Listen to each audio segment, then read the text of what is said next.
Well, we are back again. Another Wednesday is upon us. Oh, it's Wednesday, my dudes. I have been quite tired and... Alright, we'll just jump straight into what's just happened here. We now have channel memberships available. I bit the bullet. Because with Babby on the way, I need to sort of speed plans up for making this into a supplementary income. So thank you, Stug, the very first channel member at the Law Swan 499, I think it was, level. I'm still feeling out how I'm going to do these. And I followed straight away by Skullweenix, Tacti, thank you. Also at the Law Swan level. It means a lot, guys. It really does. It really does. And then straight after that, I have to say, $20. $20 super chat from Skull. Man, thank you. We can pack up. We can go home. We've made the money. Off we go.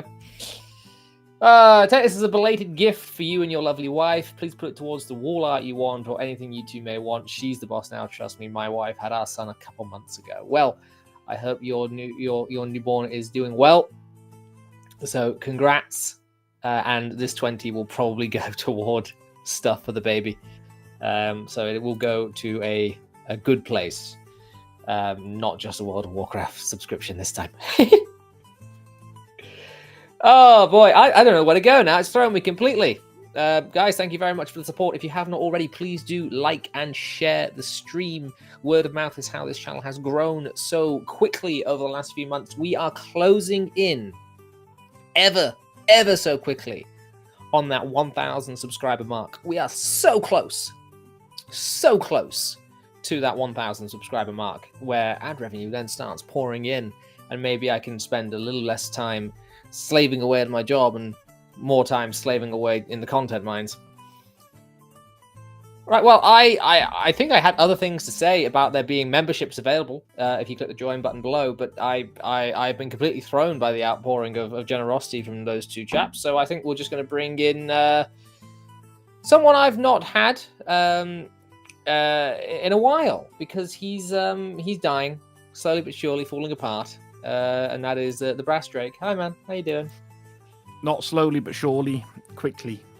Quickly and surely. And painfully too. I have 3 days left. 3 days. And you've chosen to spend one of one of them here. I've graced you with my presence. You have indeed. I feel like we go through stages of like 12-hour conversations nearly every week, and then we'll leave it for a month, and then they'll start up again. You feel that? We've run out of things to say. So we just keep saying the same thing. Or you try and talk to me in work, and then you get interrupted every 5 seconds. Yeah. So there's not really much point in having a long conversation. No. My hair fell out, Steve.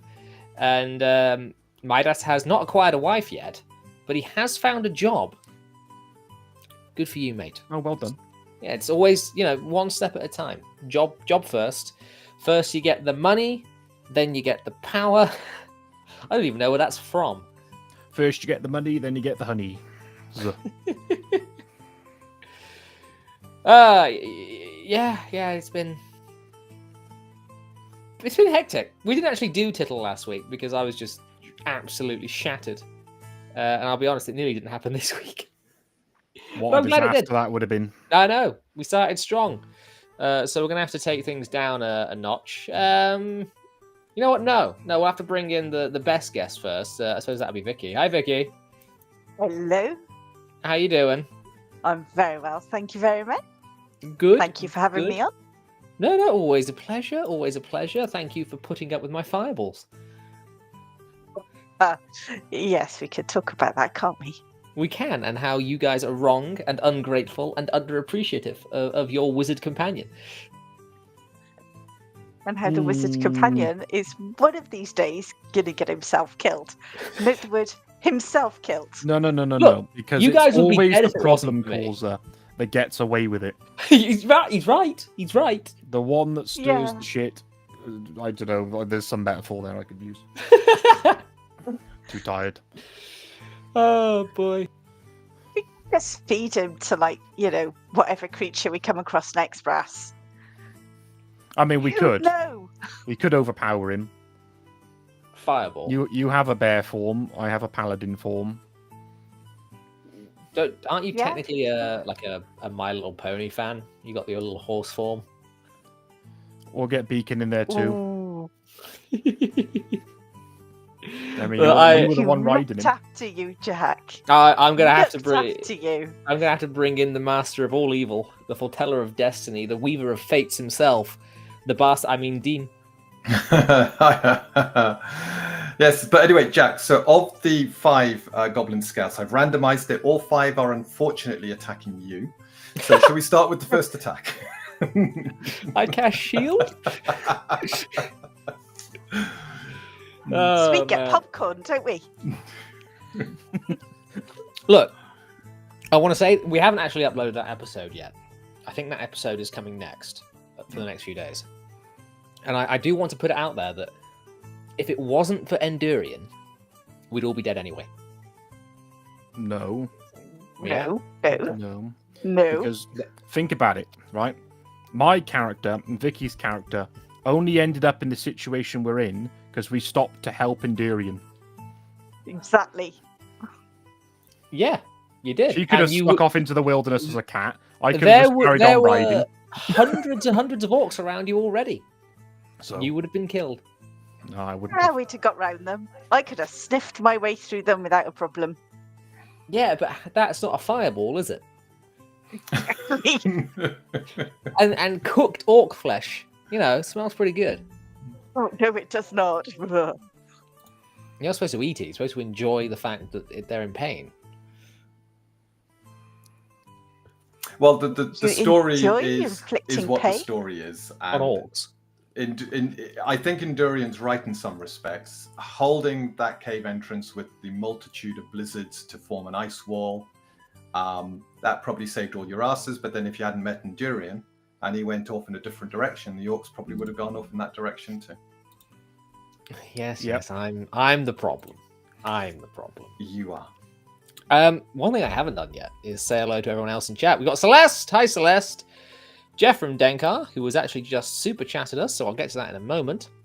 Obviously, Midas. Kairi's here. Hi, Kairi. Graph Paper Architect is in here. Of course, he thinks players deserve to be punished. We've got Ashray, you've got Timknis. Obviously, you've got Skull, you've got Paladin Steve. The mod wife is on the prowl, so everyone needs to behave themselves. There's that brass twat. Stug, obviously, here, first member.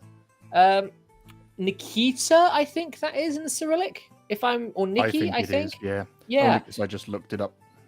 I'm just trying to go by memory. The damnedest bastard is within the chat. Hello, sir. Hello, indeed.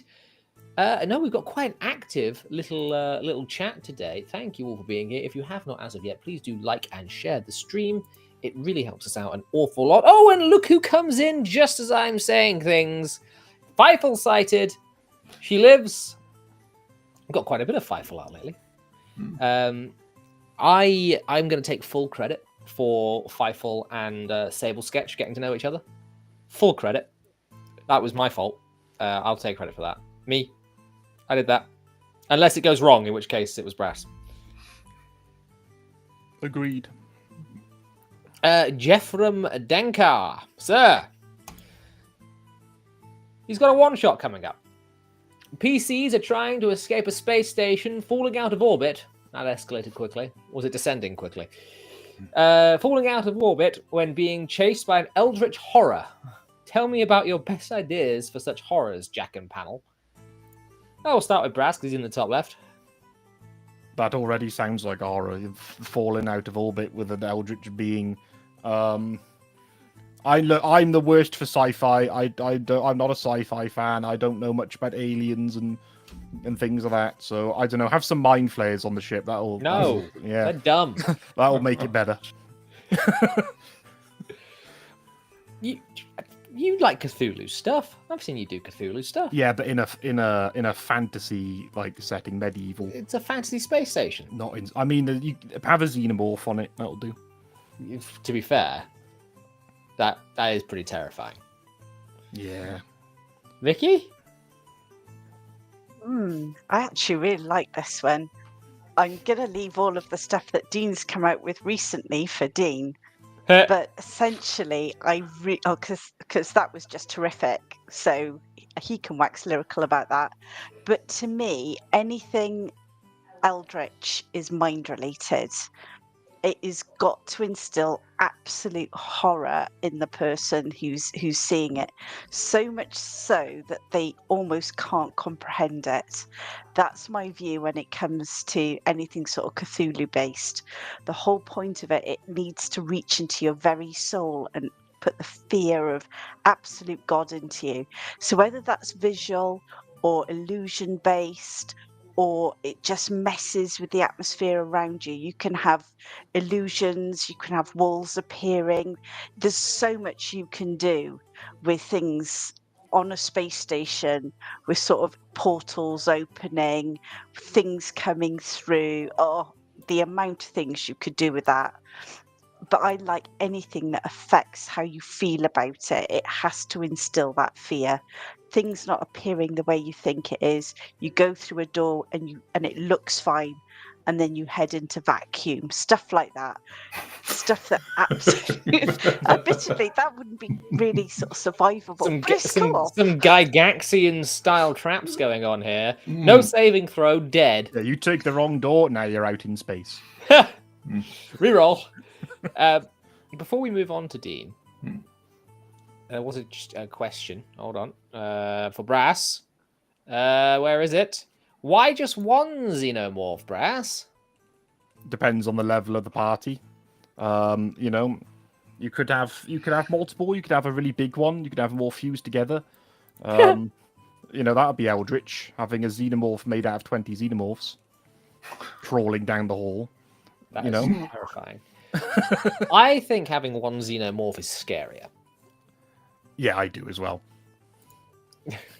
Oldwood, welcome to the stream. Indeed, the door is a mimic. Mimics Eldritch, No. sort of. They can be. A door No, eats you as not you even place your close. hand on the handle. Please tell Brass he's wrong more. I like it. Go on then, Dean. What you got for us? Oh, geez. Well, the scenario's fighting with itself, really, because as Vicky said, eldritch creatures feed on the emotion of fear. So it's all about that kind of slow draw to madness. Whereas a space station falling out of orbit has that sense of urgency of something tumbling, something needing to be done. If I was doing it, I'd actually make the space station falling the primary goal. So the party is set up. They've got to stop the space station falling. They've got a time limit, which is the one shot. I've done this before where I had a tomb that had to be explored within a certain amount of time. That happened to be 45 minutes. And that was how long the one shot would take. So at the end of the one shot, they didn't complete. They were trapped in it unless they escaped. So you could tie an actual time limit with them trying to get the space station one-to-one stable. Yeah, it works perfectly there in that situation. And they have to complete certain tasks. But the Eldritch Horror's nature then has its own set of rules. So, for example, I'm drawing upon things like Hounds of Tindalos, which could only come through corners. So you have an Eldritch Horror where if the party do certain things and there is a rhyme and reason to it, but they don't know what that is, it sets them back. So, for example, you may have several sets of doors, but the Eldritch Horror has tapped into round doors, creating portals. So as long as they go through a square door and a hexagonal door, they're fine. But it has tapped all the round doors, so they'll go through a round door and appear somewhere else in the space station, more than likely much further away from where they want to be. So, of course, you've got this ticking clock. They're now looking at their map going, well, where am I? Nothing's making sense anymore. We should be right close to the engine room. We've got to restart these engines. We've got to get the thrusters going so we can slow down the descent. But we're now somewhere else in the space station. And you build a number of these rules in. And depending on how much combat you want, you could potentially put combat there. But I think as a one-shot, you'd probably have a lot more fun having these strange things going on, the party trying to do something, even give them a map of the space station ahead of time. And they are just... you mess with their minds because you've got this eldritch entity making it so much harder. And as they get closer and closer to that time limit, finishing, the panic will just the players will just be panicking Make mistakes themselves. and yeah. And I think you could write a really good one shot around that, which is very atmospheric. Put some lovely music in the background that picks up in tempo as the time limit begins to run out. And I think you could do a really good one shot. I concur. Indeed, I like that idea. I don't really have anything for this, but I do like Ashray's idea of having like a robotic Jason X going around. So I'm just going to say that was my idea, and Ashray stole it from me. Good idea. I like that. I don't know. Space. I kind of feel that if you make yourself a cake, and you know, it's a really lovely cake, and this cake is your space station falling from orbit. That to me is the challenge. Adding something else on top of that can be good, but you're more than likely just going to overdo the cake and spoil it. So I think sometimes going simpler is better. That's a lesson I've had to learn the hard way with my group, especially. I think Brass can back me up on there. Like the less moving pieces, the better for my groups. Do you guys hear that, or is that just me? Well, high pitch noise. There's that. There's something. I don't know. There's a little. Oh. Oh. Hail. Look. It's the Dungeon Delver. It was someone yelling, "Get off my lawn." No, I'll have you know I was yelling at clouds. Thank you very Okay, much. good enough. Old man yells at clouds. Welcome, Bill, sir. Welcome indeed. Thank you, Jack. Thank you very much. It's nice to be here. Indeed, it's nice to see you, be seen by you. I don't feel like this works. It's good to see you, and it's good to be seen by you. I can't see you. Look, can anyone see? I have been robbed of the beauty of Bill Sylvie. Well, hey, I got a stream coming tonight. You can stay up till all that. You need to get some practice for being up at 4 in the morning, brother. Maybe just tune into the show tonight. Just sit there and. The thing is, if I suddenly appear in your streams, less than 9 months from now, you know exactly why. Yeah. Yeah, exactly. Exactly. Welcome to the stream, Victory. Welcome indeed. Lovely to have you here. We've got a few new people in today, guys. Do subscribe if you have not already. Join the legions. That's really loud, that music. Hold on. Now it's just gone. Try this one. There we are. Lovely. Right. God, I am so tired. We're talking about punishing players, Bill. Being mean to people. Punishing players or punishing players? Yes. Indeed, both. So there was over our last session of Dean's game, Untold Destiny. I was punished for my magnificent plays, my 500 IQ moves, and my taking the initiative. And I was punished severely. However, I will say that I did, I ate an undisclosed item and it did work out for me, healed some wounds. So, I wasn't completely and utterly screwed over. But the idea of how does one run a fair, balanced, like, me, Bill, I think balance is kind of a bullshit word when it comes to the table. It is a bullshit word. It's absolutely a bullshit word. But there is sort of a sense of don't pick on one guy kind of thing. And you got to balance that with how your enemies would actually act in the situation given to them. One of the examples I'll put forward here, just quickly, is when I killed the Frogfolk Wizard in my party, because he was abandoned by the rest of the party, and he was unconscious on the floor, and I had a stone giant, and the stone giant just stepped on him, and that was that. We could have saved him, but I didn't want to waste my action. Oh, hey, D4FP wants a distraction from sports ball. Go sports. Better luck to your team. This is a much better show. Well, I'm going to be sports balling it up. College football in the United States is about to start this weekend for me, anyway. So, but I will keep the airwaves clear of it, unless, like Alan Hammock, who, of course, TSR veteran, wrote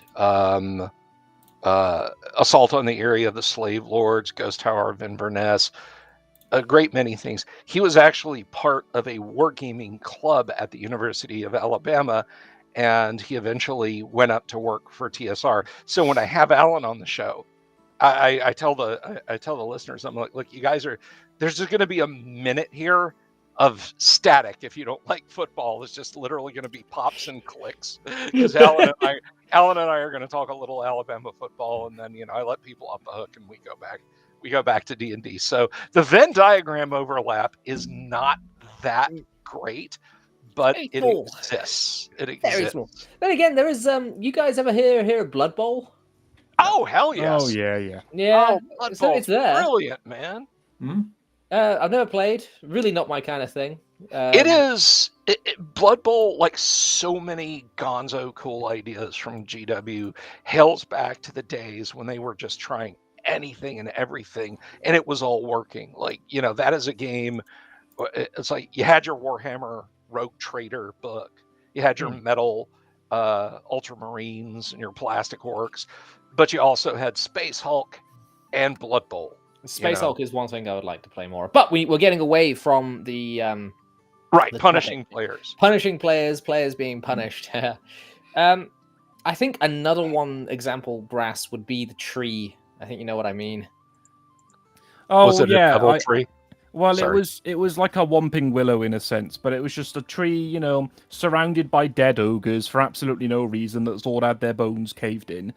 And the bard decides he's going to investigate it by walking up and kicking the ogres underneath the tree. And he got walloped and died. I mean, he went straight from the finding out stage, or from the fucking around to the finding out stage. Oh yeah, it was very accelerationist, but it was also very well described in that this tree has fucked up everyone's shit. I'm allowed to swear on YouTube now. They changed the policies, and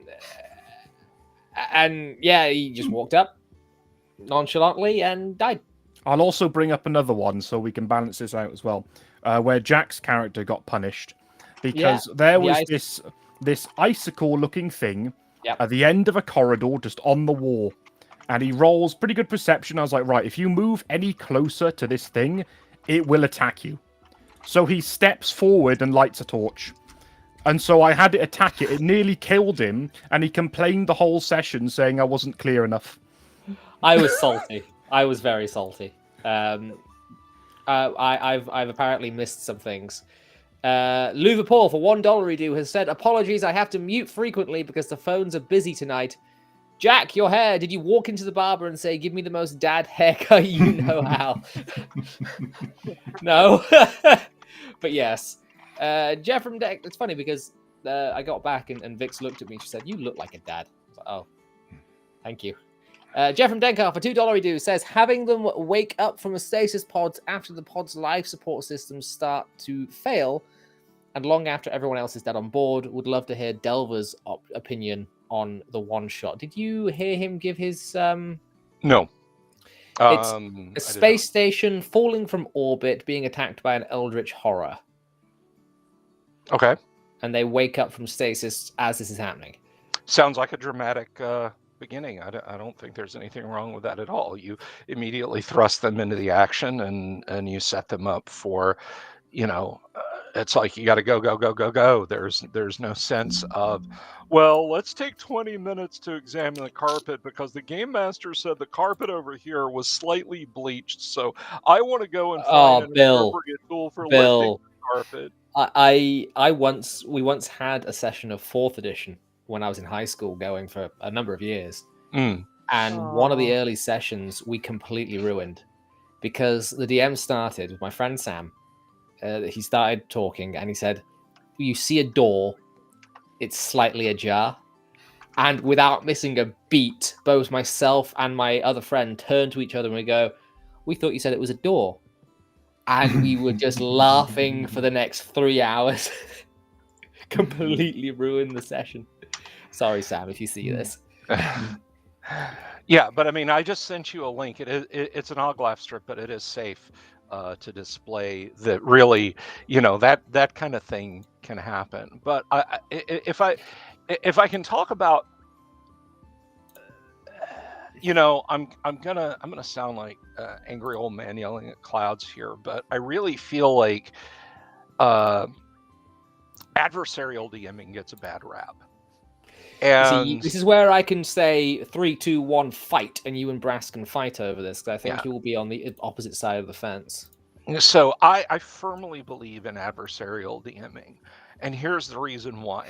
If you come into my house and you say, look, I'm bringing my bag of coins with me, we're going to go like, pennies, nickels, dimes, and quarters. And we're going to play. I'm not going to sit there with my cards face out. And, if you discard or something like that, or make a bad play, go, no, I don't, I'm not going to help you out, because if you beat me, then you've done a good job. You've earned everything you got at that table, and I feel like you're cheating people of a good time straight away. I mean, when you play classic Doom, 3 pixels in front of you, you don't have a BFG and 600 cells and an ammo backpack and a supercharge.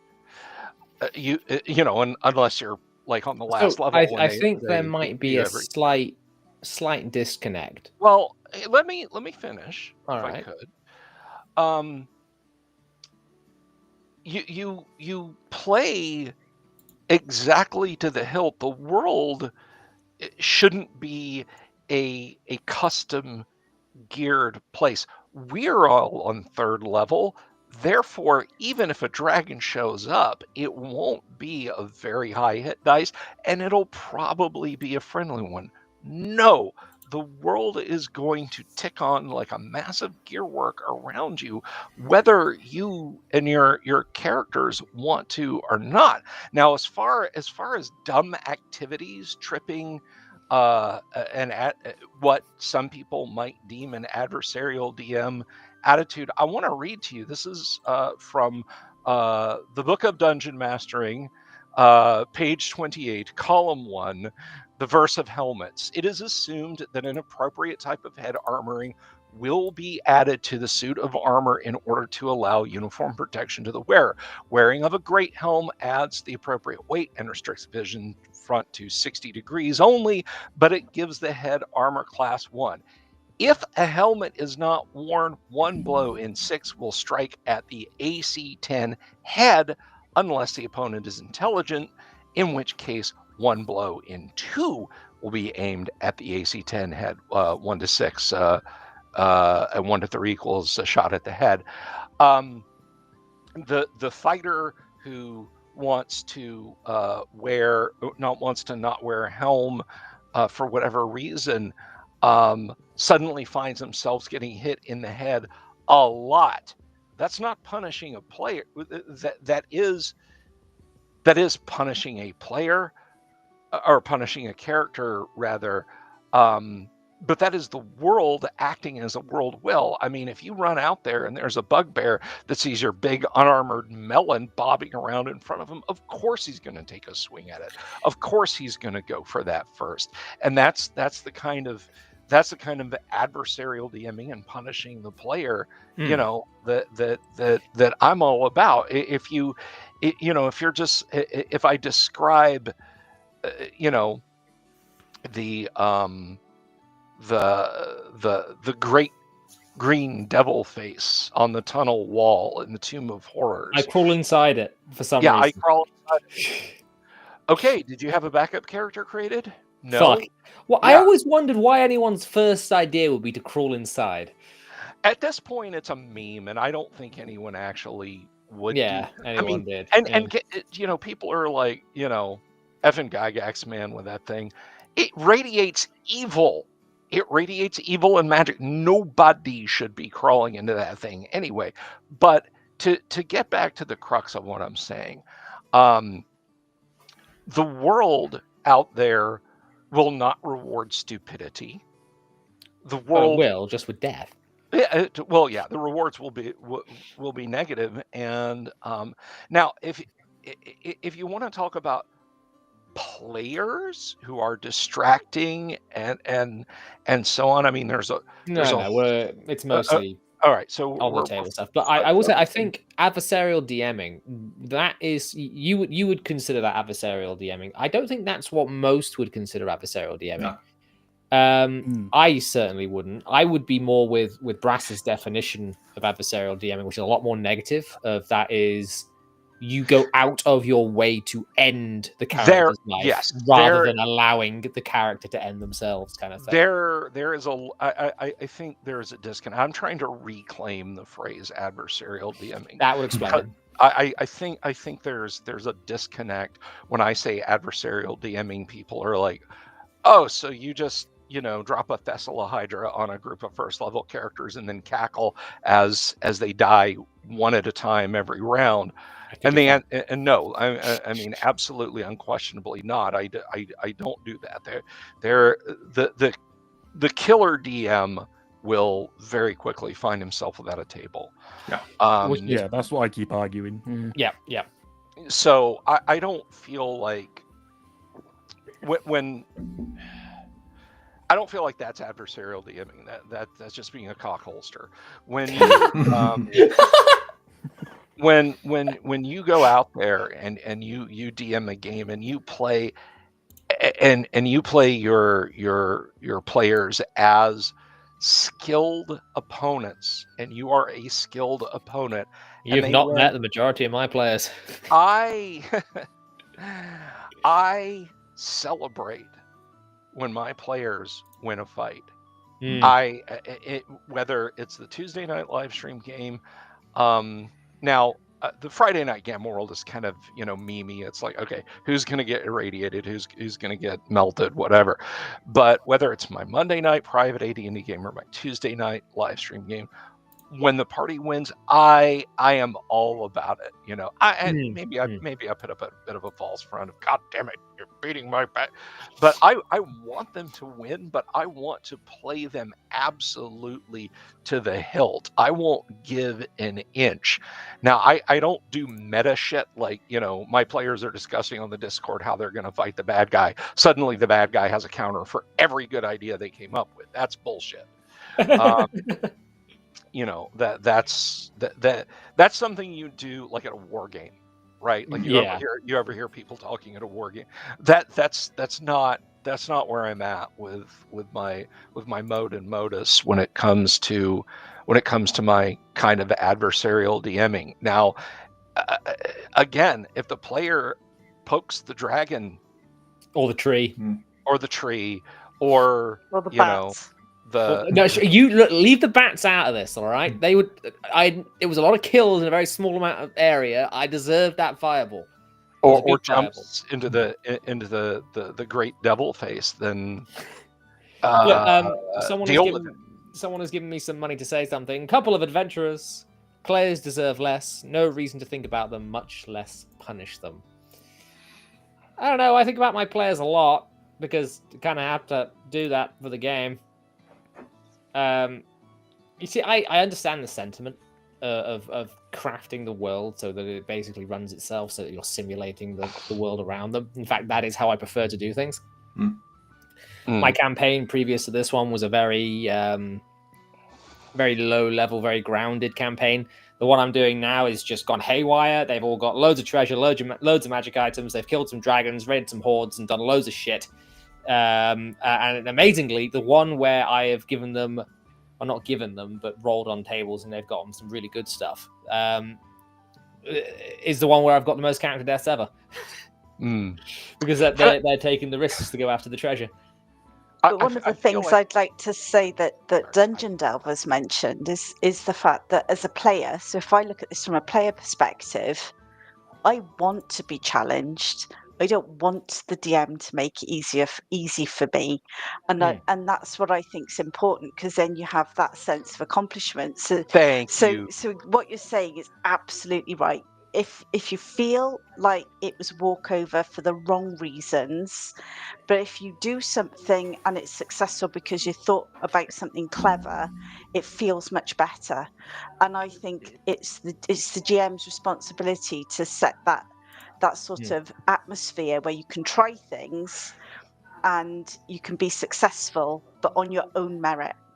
Yeah, I completely agree. Delver and I are on the same page with this one, which is when I set up an adventure, I try and think about logically what the encounters would consist of, and then run those encounters as they would given what the party do. And a lot of the times, especially when I was looking at Untold Destiny, I wanted combat encounters to be far more tactical, which is probably why, Jack, you're feeling a little bit picked on, because I don't actually feel all that picked on. I actually agree that I agree that Endurian would be the target. And you get the right person in front to block attacks coming in. It's like a paladin, heavy armor, able to take that punishment, allowing other people in the party to fulfill their various roles and support each other. And Untold Destiny is all about supporting each other as a group. You know, the times I've run one-shots where a new group of people have come round, they've had a combat, it's been a bit tough, but they suddenly twig about how to help each other, and then they win. Oh my God, the expressions are incredible, because people like to be challenged and people like to win, but they like to win knowing they've actually done something to achieve that. Exactly. And you know, if I can address something that popped up in the chat, and I'm glad you're all agreeing with me, by the way, it just proves how right I am. I'm kidding.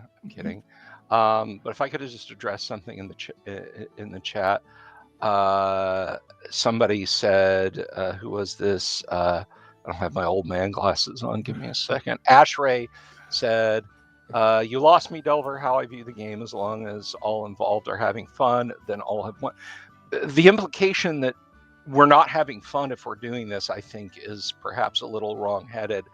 I think it's not fun to get, you know, the big whizzo kablam thing right off the. I mean, one of the biggest criticisms leveled at Fallout 4 is that depending on what direction you walk in Fallout 4, literally 5 minutes into the game, you have two items that take hours of gameplay in Fallout 3 and New Vegas to get: power armor and a minigun, and you take down a Deathclaw in seconds, and that's like a huge deal when you do that in 3 or New Vegas or any of the add-ons. They just hand it to you. They're just like, here you go. You've got you've got top tier stuff and you can do this. And it's so badly balanced that some people have wondered whether or not that was like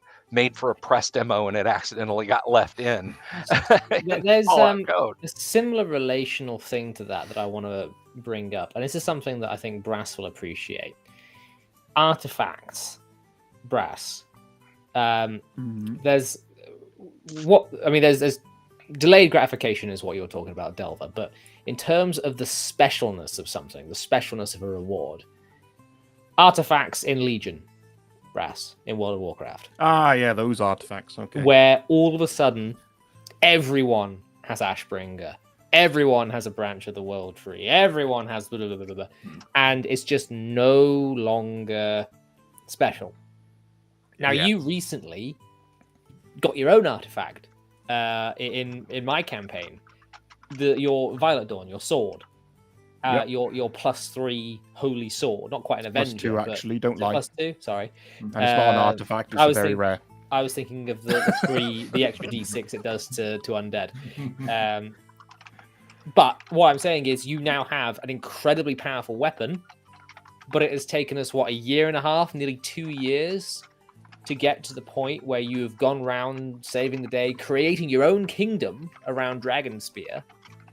And now you have got this sword, and just this last Sunday, you led a charge of knights into an undead horde with it.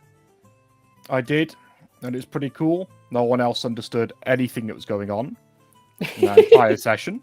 It was a solo session, that one was. Nah, Hannah knew what was going on.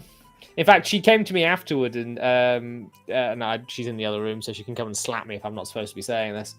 But she was like, "Oh, you wanted me to go and solo the Death Knight, but I wasn't sure that was a good idea."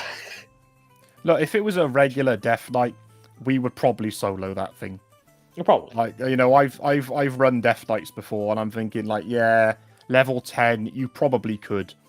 But I mean, the only thing that gave it away that we shouldn't be is the fact that you literally said you shouldn't be trying to fight this guy halfway through the fight. There wasn't really any indicator. Like, you kind of did. You were like, oh, by the way, some fights can't be won. Yeah, I did say some fights can't be won. But like, I don't think without you saying that, I don't think we really would have got the hint until it started actually attacking. Luckily, we stun locked it, so it didn't really get a turn. Yeah, it rolled terribly on its saves. It really did. It got knocked on its ass, stunned. Oh, but if we saw it open up with some attacks on Fairfrey and down Fairfrey in one round, then I think we'd be like, oh, okay, right, yeah, maybe this is too strong. But I just Lucky sort of, for you, it had like a you know, I was a paladin, so I was like, oh, Lathander has just told me this enemy is too we should powerful. probably fuck off behind the castle wall and not fight this. But no, it's like, so just going back to what Delver was saying is that delayed gratification or working towards a goal, because your goal from the start of the campaign was to get your sword back. Yes. And now you have that, and now you're doing things with it, and it's a lot more. I slew a dragon with it. You slew a dragon with it. The dragon that stole the sword in the first place. Yeah, indeed. But we're talking. We've slipped into delay gratification there. I think when we talk about punishing players specifically, we need to talk about Gygax, I believe. Correct me if I'm wrong, Bill.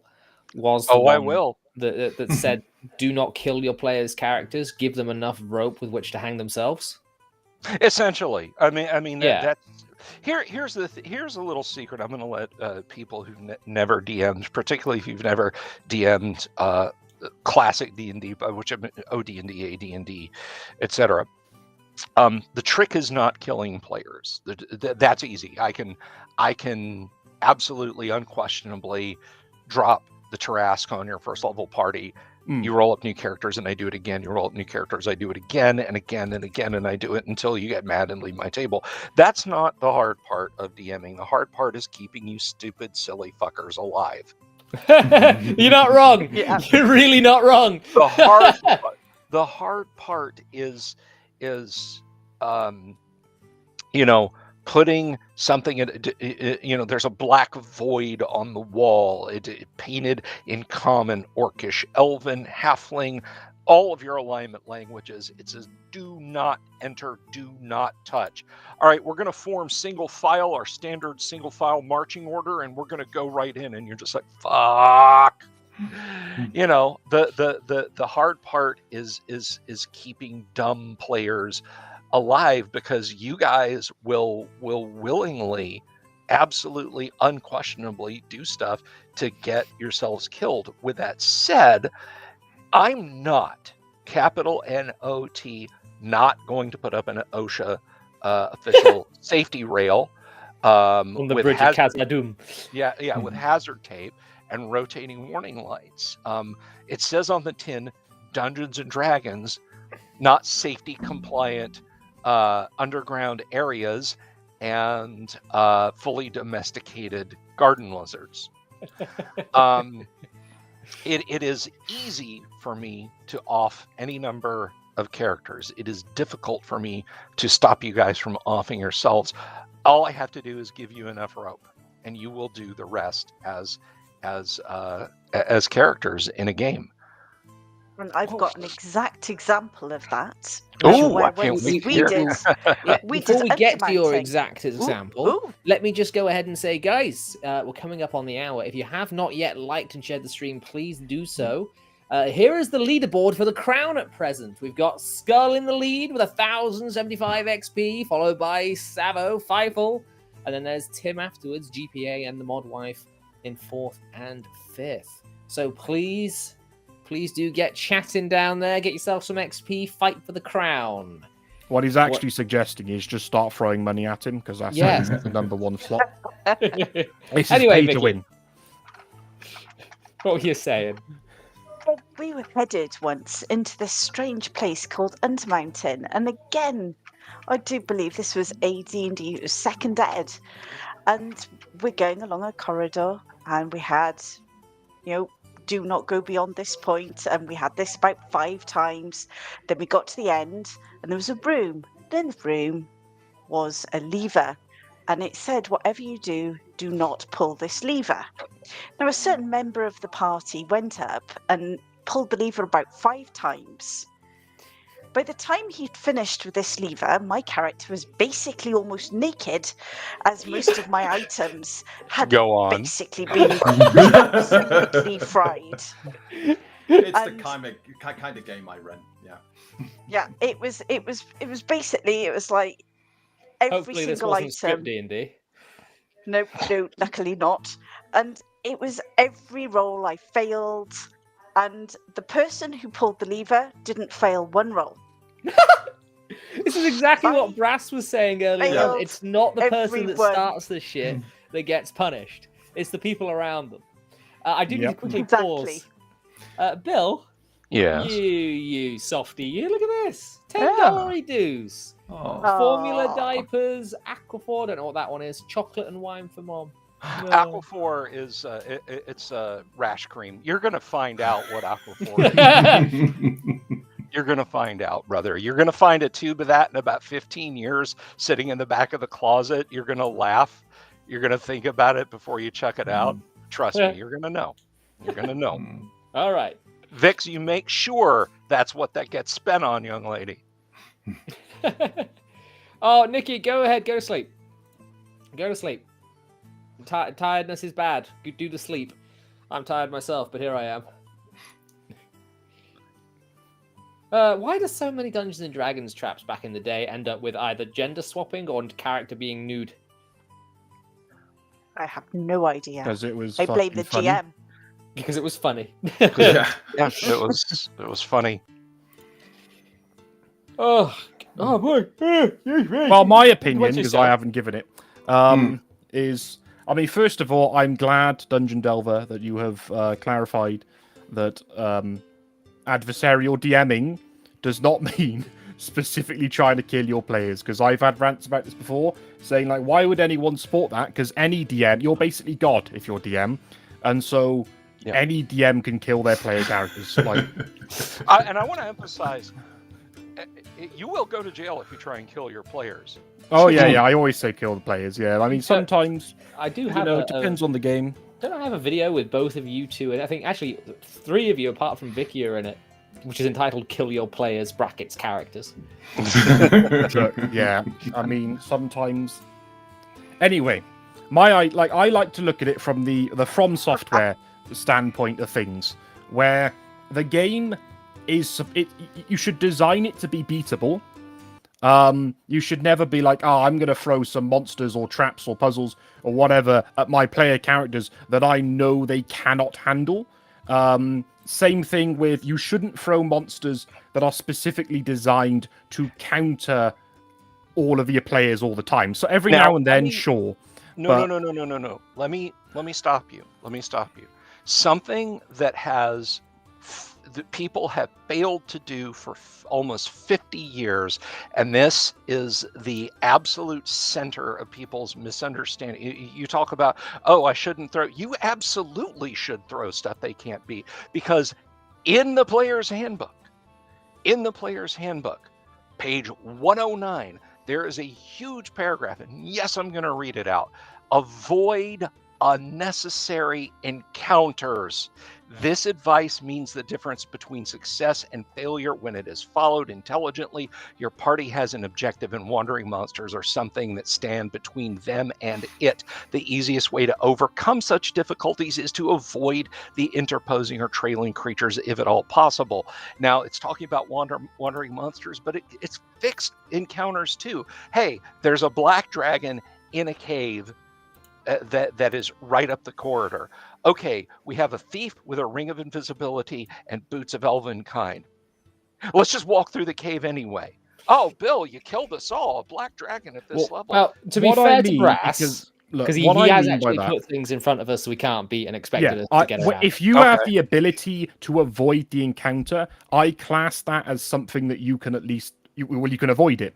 When I say putting things in front of your players they cannot possibly beat, it'd be like, let's say that they're going through a dungeon and there's this big old chasm that's way too wide for any of the rope that they've got and any of the spells that they have and anything that they can possibly, you know, get down into the chasm or get over the chasm or anything like that, because at that point you've soft locked your game, right? You've just got to the point where it's like, oh well, back to chat. We can't, I guess we go home.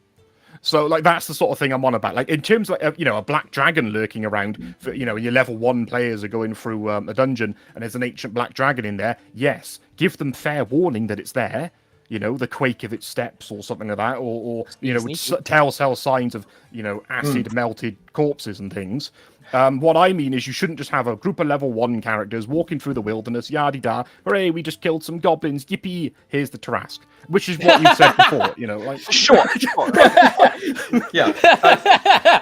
If I can make a quick comment here, because Brass, I've experienced this back in the day when I was playing AD&D, and I had a DM who was notorious for...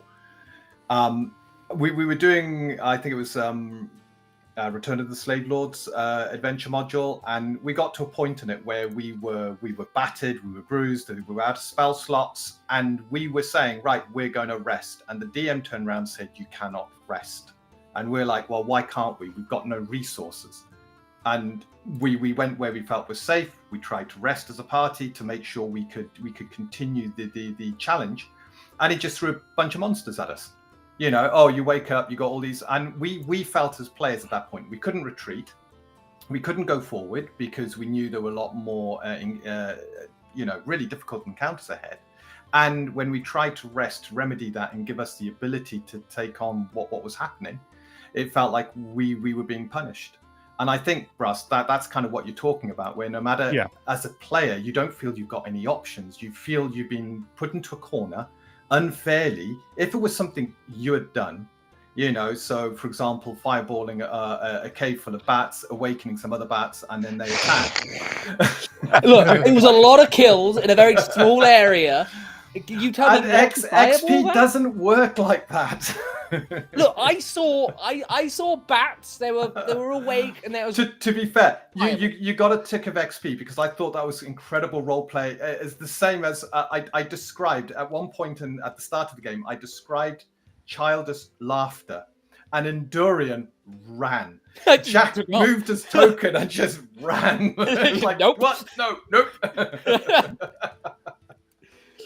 I'm a very reactive player. I mean, Brass has found this quite often as well, where the problem I have sometimes with groups is that I will describe a scene finish, and then I'm looking at like a room full of goats that don't really understand what I've said. I don't know why I said goats, but just like, you know, slow blink. Can you repeat that? If a DM gives me information, I'm there. You know, I am my character in that moment, and the ghost giggling was nope, gone. The bats, fireball. The BBG's doing something, I throw a knife at him. That, you know, I interact with what's given to me. Something that Brass has found both helpful and also causes massive issues. For example, I killed half the town with one of my harebrained plans to kill one hag. Killed the hag, half the town died. Anyway, what were we? Yes, I think what we can all agree on here is as long as the players have options or have ways to either circumvent or plow through an obstacle, then it's fair game. Yeah. Within Untold Destiny, we've got creature skills. So you can look at a creature. If you've got the relevant skill, you can make a roll to see if it's more powerful than you, less powerful, so you can begin to gauge how good you are against it. The ability to camouflage your camp, to hide your camp. It happened in the first session we played. There were the goblin scouts and lickers that walked past, couldn't see you, couldn't see where your camp. You then had the power to decide, how big is the encounter? We're outnumbered. We don't think it's going to be a fair fight. Let them move on. Don't engage. Balance is a tricky thing, because if your players think every encounter is going to be balanced, then they will attack everything, and that removes the immersion of the game. Whereas if the players are kind of trained at an early stage in your at your table to analyze what they're going up against, make sure they got sound tactics before doing it, and treat every fight as a challenging fight if they decide to fight. With typically, if you can avoid the fight, avoid it. And that's why we don't have XP for defeating a combat encounter. You get XP for advancing the story. And if you manage to evade a combat encounter, you've defeated it. You get your tick of XP for that. You don't have to defeat the combat encounters themselves. It's kind of why I like the idea of treasure as experience. I do that kind of idea really speaks to me. I'm going to leave Dean in charge for a moment. Because I need to go to the little boy's room. Oh no. So here's a question for you all to answer. Dean, you're in charge. Okay. Right.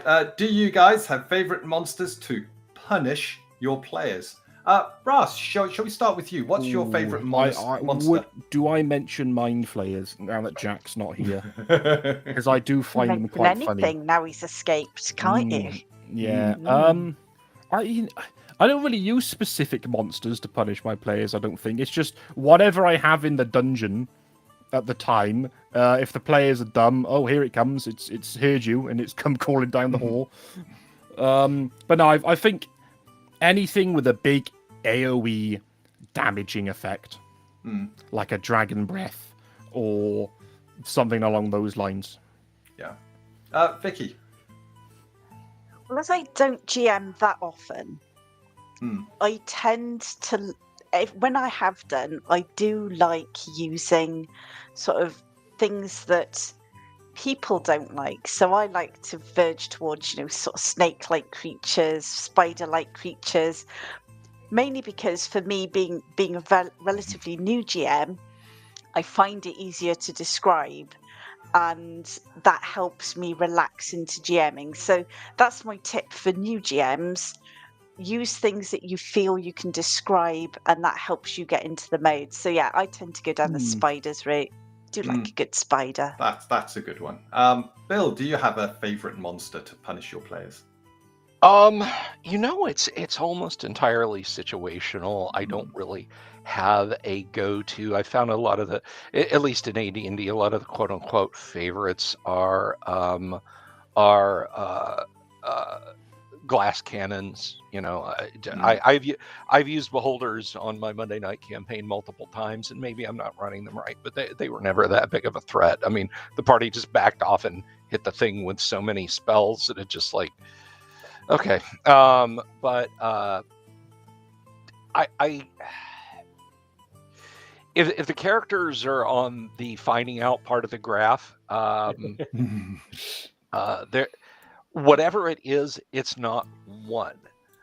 It's all good fun to throw a dragon at the party and everything because it's what it says on the tin, right?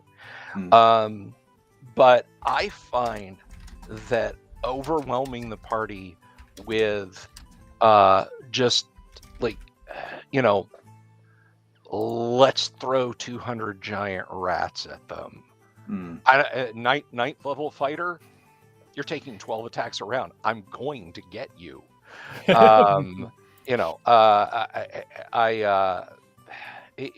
is literally situational. I mean, the glib answer is, of course, themselves. They will do all the heavy lifting for a DM. But generally speaking, whatever it is, I like to put up. I like to put up a number of things. And if the terrain allows for it, I will try and surround the party and come down on them in a pincher maneuver. Now, we're playing through the Giants series on Monday, and Hill Giants are pretty dumb. They have obligingly charged down a hallway 2 abreast at a party And it's like, oh, okay, all right, we'll just eat them like Pez as they pop in. They're onto the fire giants now. They have tried 3 times to breach the Hall of the Fire Giant King, and all 3 times they have gotten about 40 feet into the entrance and gotten their teeth kicked in. So whatever you're throwing at your party at whatever level, send lots of things in. Don't send one thing. It's nice to go after them with an ogre or a hill giant or a troll or an owl bear. Send many trolls, send a family of owl bears, so on and etc. And really just get around the party and make them sweat. Yeah, I've used a couple of those myself. Swarm in 3.5. There was a couple of power players on my table, and they were waltzing through. They were bragging, so I designed a swarm, and within 2 rounds, they were running away and leaving the swarm up to the rest of the party because I looked at the fact they had no AoE spells. They were using mundane weaponry, magical, but it couldn't burst into fire or do anything like that. So they were so ill-equipped to deal with that one particular type of monster. And it was a great monster to punish the player. Now, I will admit, because they were power players at the time, I was trying to show them that, you're making the game uncomfortable for everybody around the table. I can make the game uncomfortable for you. So how about we just tone down the power play and realize it's a game? Hi, Celeste. Yes. There is someone that's just popped in that I do need to shout out. This is Sable Sketch. I have been having a chat with Sable Sketch, and he is interested. Let's say you guys are aware of Business Elf. The blonde-haired, busty, plump elf lady that shouts at me and screams at me. Well, Business Elf, I think, would very much like to not be AI generated. And Sable Sketch here does some very sexy elf girl drawings. So, we'll see. Maybe that 1,000 subscriber special could be Business Elf in her golden bikini. Maybe with a subscriber's or channel member's name somewhere. We'll see. Yeah. We'll see. Sex sells. What can I say? Oh, it does. Also, Sable is really cool. Great art. You should go and follow Sable Sketch.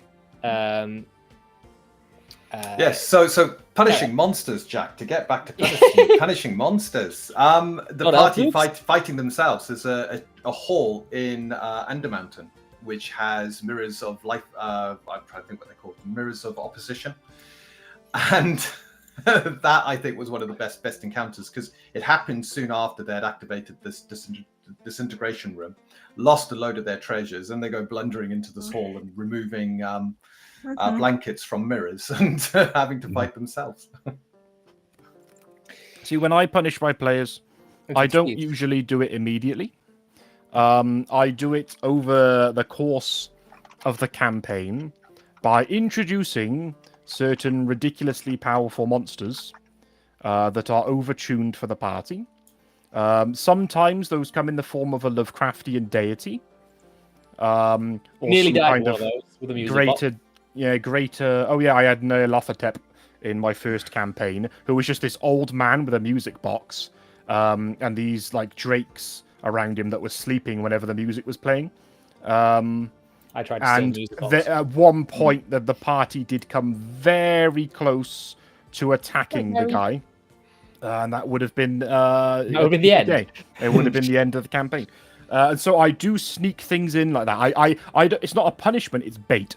I like to sneak bait into the campaign. Like, if I know I've got an unruly like criminal, I'm gonna like swindle and steal from like loads of the NPCs. I will sneak in a hidden silver dragon as one of the merchants, or something like that. Like,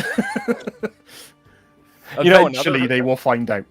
Another fun one, depending, it is entirely dependent on the players, but another fun one is heartbroken children.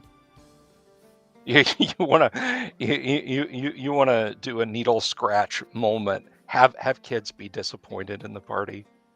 It Oh just yeah, it yeah. just- Or kids waiting for the return of their father, who never comes Yeah. home. yeah, exactly. Or evil devil babies that attack the party. Dean. Yes, that's how imps are created. They're evil spirits reborn, and they don't get the chance to ascend because they die as a young child, and their ascension is becoming an imp. They live on this cruel and horrible life in and that's where imps come from. There you go, Truly Jack. terrifying. I sent you an imp in the Discord there. You wanna Oh, that's a Black Sabbath cover, isn't it? Oh, Yeah. Oh, it even says Black Sabbath on it. Hold on. They've changed things on Discord. Oh, have they? I didn't know Yeah, that. yeah, it's not as simple now. There we go. Black Sabbath. Yeah. Devil baby. Perfect. That's basically what we had to fight off at the beginning of last session. That was the child giggling that I went nope and ran from. Yeah, you're in a dungeon and you hear like a little girl reciting a nursery rhyme or giggling or something like that. Nope. I was having this conversation with Mel, the artist for Troll Lord games, for Castles and Crusades, and she's like, I don't really understand. I'm so desensitized to horror. Nothing scares me. And I said to her, look, very few horror things actually get to me, apart from maybe two things. One is the lady in black, the just like standing in a mansion looking down, then you look back and she's gone. That creeps me out. The other is ghost kids. Ghost I kids. think I've scare the shit decided out of on me. my favourite monster to punish my players. Ghost kids. At least one of my players, yeah. Danny Phantom. I don't do like ghosts. Ghosts, if they are done right, are the scariest creature. Like spirits and ghosts and things that are there but not, and you can't interact with properly. They are the scary things. Unless Like you're a yeah, paladin. if you've not even if you're a paladin. Like if you've got some like demon lord in front of you, and it's the two-headed demogorgon, you're like, okay, it's scary, but it bleeds. I can kill it, right? Ghosts, they're kind of like 1 foot in and 1 foot out of the ethereal realm. Man, it just gets to me. It sends shivers. Yeah, up I my disagree. spine. I find demons, if done right, are much scarier. No, I don't. No, I don't even necessarily mean like spiritual Christian demons. I mean demons in like D&D. Like I find like one of the scariest things you can do, one of the scariest monsters actually, in my opinion, is a gnoll. Because with gnolls, I think there's something that like even more terrifying than orcs. If a gnoll horde is coming your way and you can hear that hyena cackle, coming and like knowing how brutal and savage they are, like that's scary. But only if you're a low-level party, in which if you're level 20s, you think, oh, gnolls, perfect. I've been wanting to try this Easy new kill,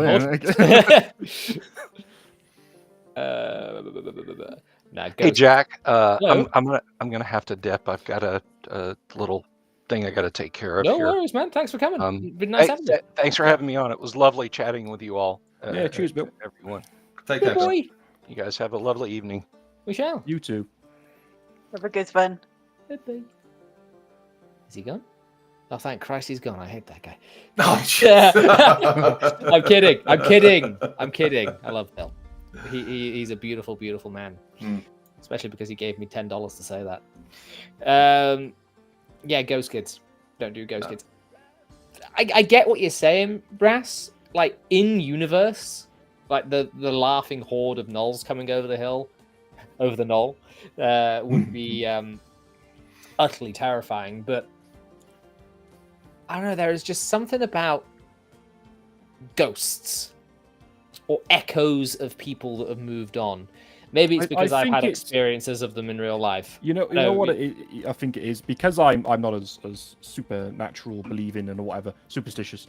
I go by the philosophy that you go into a haunted mansion and you're not scared that there's going to be ghosts. You're scared that there's going to be something physical in that mansion with you, whether it be another person, an animal, or some kind of tangible, real threat. Even if you do believe in ghosts, there's chandeliers swinging and there's doors opening and there's things flying around. I still think you're going to be more scared going around a haunted mansion if you turn and you see a panther down the hallway. Well, that's a different kind of fear. Because if you turn around and there's a panther down the hallway, you go, oh shit, that's a fucking panther. If you turn around and you see your great-grandfather's portrait turned to face you, and then he kind of peers out from behind the frame, you go, what the fuck? You see? Oh, yeah. Different kind of fear. That's true. I mean, it's creepy versus scary, I guess. It's fear for your physical safety versus... I know, it's weird. It's like, it's a sixth sense kind of fear, where you sort of...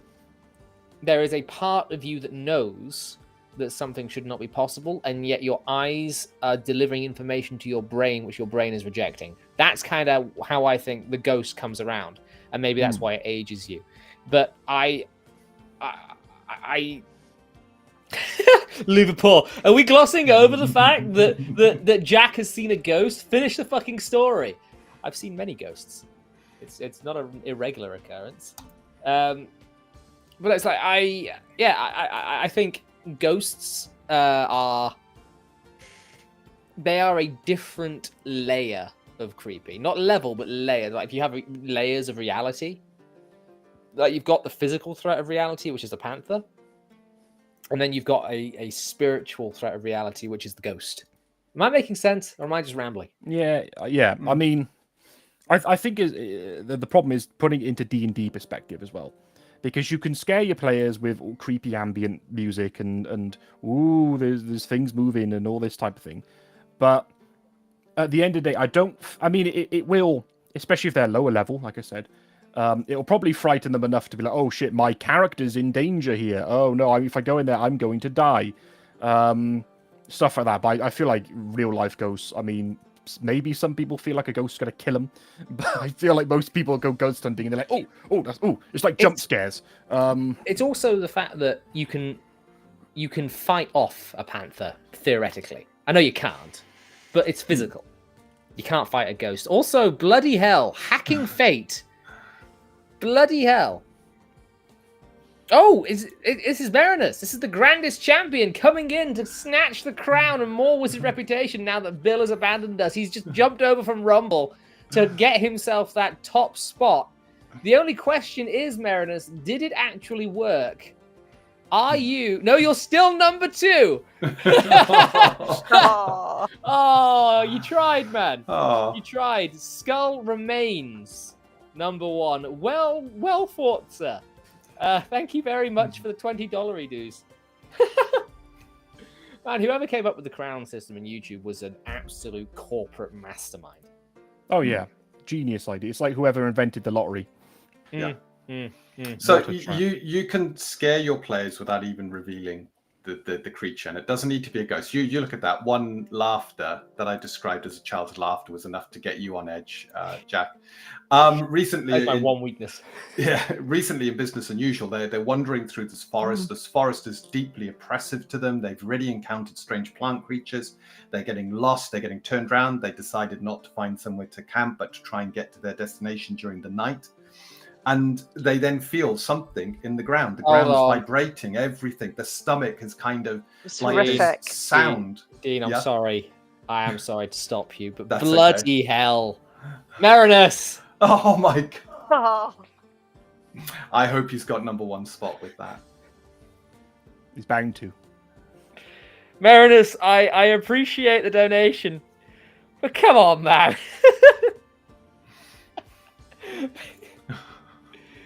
Oh, wow. He is well in the lead now by several thousand. Well, GG. well done. Thank you. Oh, bloody hell. I feel once really happy, but also really guilty. Oh, well. Thank you, Baroness. Sorry, Dean, carry on. No, it's okay. And I described it as this feeling, this kind of bass of vibration within their stomachs and the ground. And before I know it, I've got players climbing trees. Okay, I'm going to have to stop you again. Oh, no. Oh, no. Guys!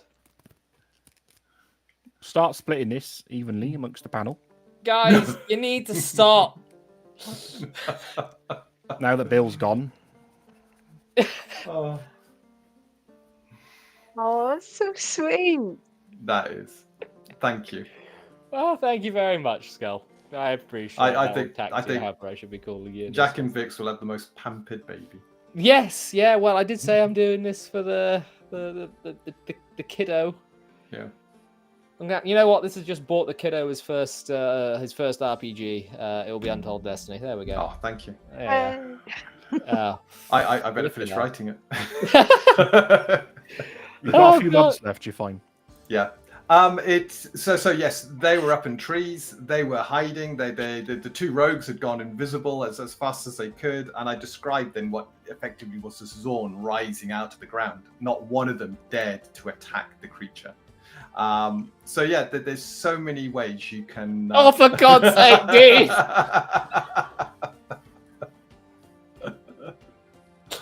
Right, chaps. 75. No, Marinus, thank you very much. Oh, for Well, your daughter or son is going to university now, Jack. You got funding and. Oh, he's won. Marinus is Skull's backing down. I don't blame you, man. Right, that's enough. Stop. Seriously, don't. Your child will be able to afford all the D&D books. Yeah. Oh, there's a cat. Guys, we need to get cat food for Dean's cat. Can we have another? Oh, yeah. That's Oh. $30. Oh, for God's sake.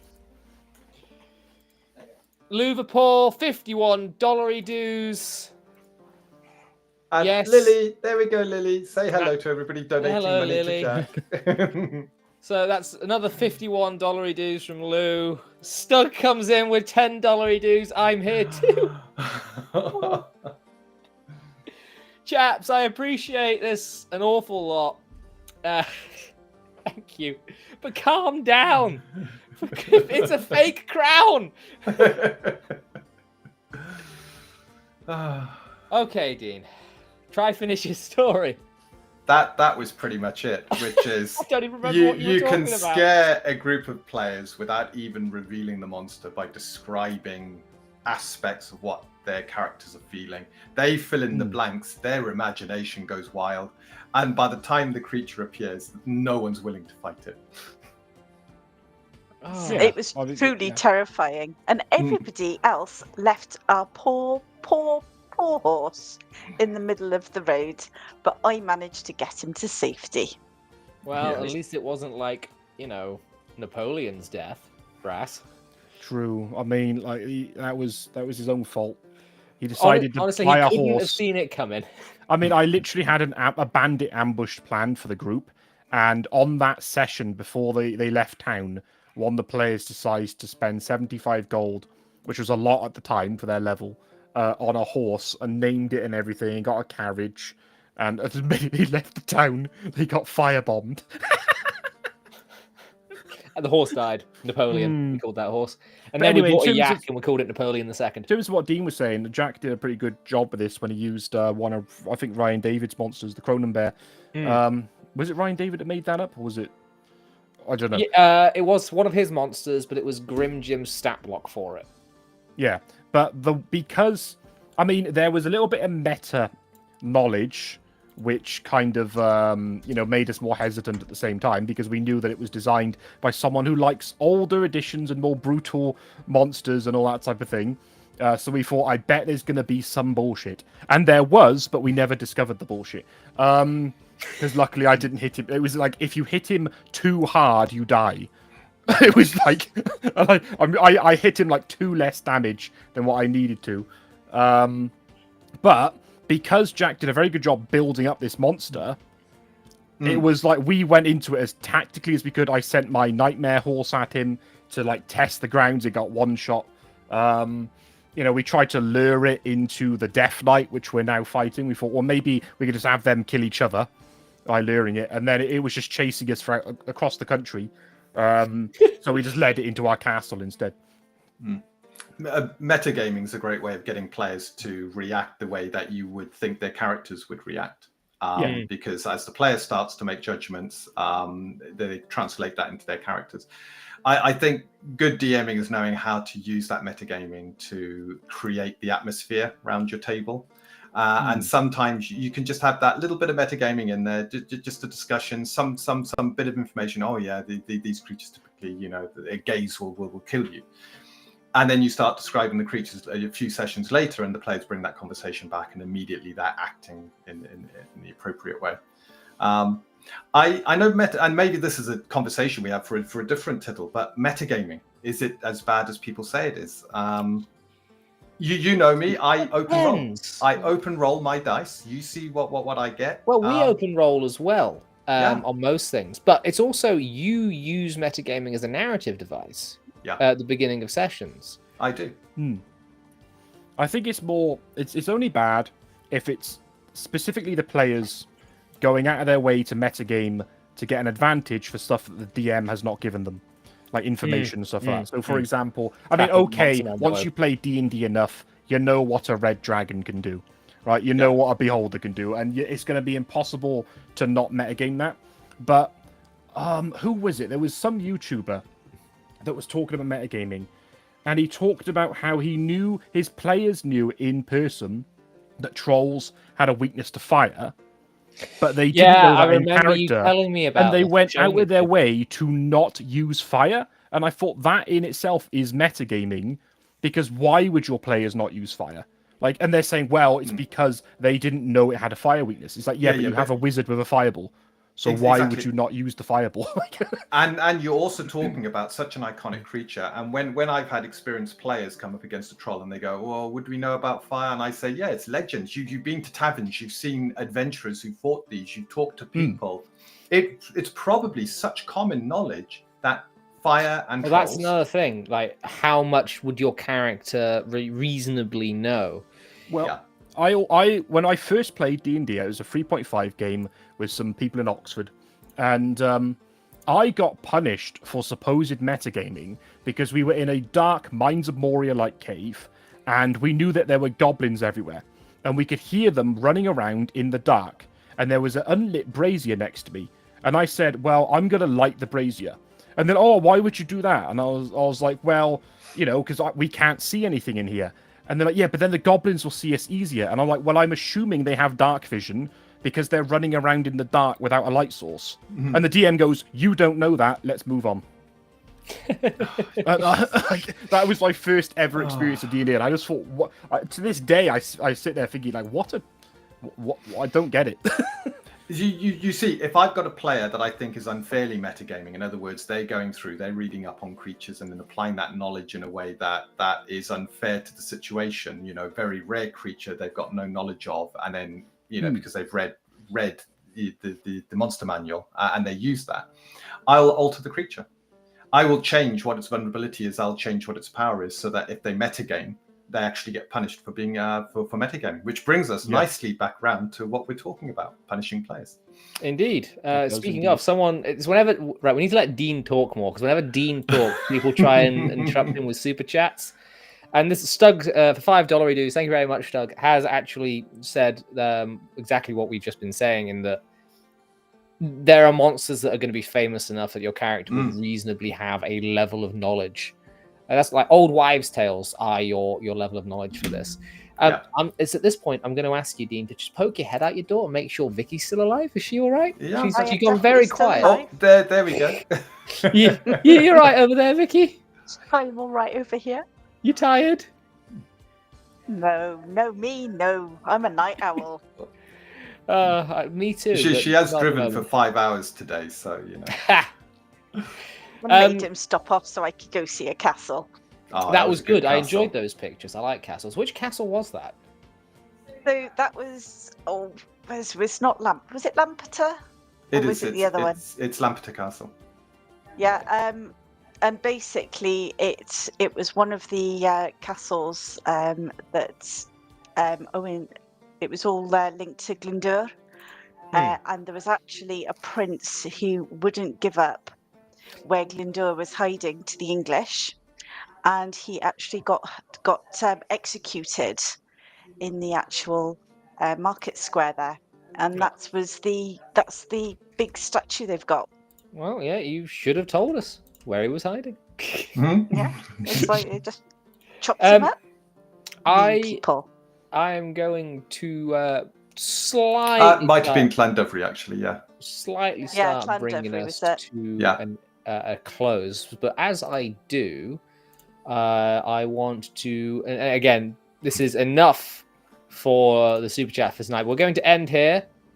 Look at the amount of XP people have got themselves. That's great. Really good. That's an incredible amount, guys. I am very grateful for all the support. But you should also go and spread the love. You should go and follow these guys on their various social medias. Subscribe to Brass, definitely, because I think someone has ruined his number. Firstly, because you have Brass... to unsubscribe because I'm on 70 now. I was you need to get back. Brass, have you got your link? Oh, hang on. Yeah, you can put that in chat. And while you're doing that, I will let Vicky and Dean explain who they are if people don't know after all this time of them being on the show. I'll let Vicky field this one. Thanks. So we're Vicky and Dean, husband and wife team from Untold Destiny. We are classic roleplay reimagined. Classic roleplay because, well, we loved the classics, but we wanted something that we wanted to play and that we wanted to run. So Untold Destiny has been designed to be easy to understand, but really in depth, and to give you as a player that sort of real feeling of your character, and you can really get immersed. But it's also fun for the GM as well. So that's what we've designed, and Dean has written most of the book. And I basically help him out, and we're just a husband and wife team trying to break into the TTRPG world. And you're going to do amazingly well, I think. Jeffrey, you are not forgotten. You are not forgotten, friend. Your contributions, especially at the start, are much appreciated. Seeing you here pretty much every week is really quite a comfort, actually. It's nice seeing your name in chat. Brass, your link's already in the chat? It is. So, right. The last video I did was ranking D&D classes. But that was just a sort of like a little impromptu tie-over video, because the last one I did before that was the Silver Dragon, and it was massive, and it took me years to make it. But remember how long time ago, probably about a year ago at this point, I said I was going to review the 2025 Monster Manual. I'm probably the only person who remembers that. Yeah, you probably are. But very thoroughly, every single monster. Well, I've begun doing it. On YouTube, I am starting with the first monster, A to Z for the Americans. And I'm going to do like a 5-minute video on every single monster in the Monster Manual and rate it based on how good of a monster it is. And if they've fucked it up in the new edition or if they've improved it. And you're going to be neutral on it, I suppose. You're going to try and give it as fair shake as possible. Well, I'm literally just looking at it from a standpoint of, like, if I'm a DM and I see this monster, how good of a monster it is. Would I use this against my players? Is it balanced? Is it good? Can I make a request for this series? No. I'm going to do it anyway. Can you make a note of everything that is on the new monsters that is a hit, no saving throw, immediate effect? I might not make a note on it, but I mean, I'm going to put the stat sheets in the video so you can see them. But if there is something that has that effect, then I will I will mention it in the video. Yeah, because I think mentionable. that should be a mark against the monster. Like like the Empyrean, the fact that every time it hits you, it automatically stuns you. Without a saving throw, that sort of thing. There's not that many in the book that do that. There are a few. I've been hit by a few. There's like the water elemental, for example, when it hits you, just knocks you prone. There's no saving throw on that or anything. But yeah, I will obviously bring that up. Right. No, guys, thank you very much for joining. It's funny that Delver's popped back in to say thank God he's gone, because I made that joke immediately after he left. I am still blown away, absolutely blown away by the amount of goodwill that has been thrown at me today. So I need to go and lie down for a bit, I think. Thank you very much for joining me, guys. This has been a